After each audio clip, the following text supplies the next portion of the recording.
आता खरं तर माणूस हा हळवा प्राणी आहे आणि काल तुमची जी सभा झाली त्या सभेमध्ये आम्ही बघितलं की अक्षरशः प्रवीण माने यांच्या डोळ्यातून पाणी आलं जेव्हा त्यांचा वडिलांचा उल्लेख झाला. काय नेमक्या भावना होत्या? आपण त्या मटर मार्केट चौकात सभा घेतली. ते मटर मार्केट बघितलं की मी कायमच भावनिक होतोय. कारण का लहानपणापासून तिथनं जाताना म्हणजे मी कॅमेरासमोर आहे म्हणत नाही, मी जेव्हा जेव्हा त्या मटर मार्केट समोरनं जातो आमच्या आयुष्यात घडलेला एखादा क्षण मला आठवतो.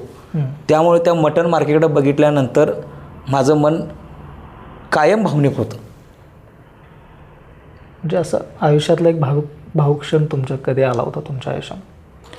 आमच्या वडिलांनी प्रचंड कष्ट त्या ठिकाणी केलं आहे आणि ते मटन मार्केट मीच पूर्ण तुमच्या सर्वांच्या आशीर्वादानं, महायुतीच्या सर्व नेत्यांच्या आशीर्वादानं करू शकलो प्रयत्नातनं.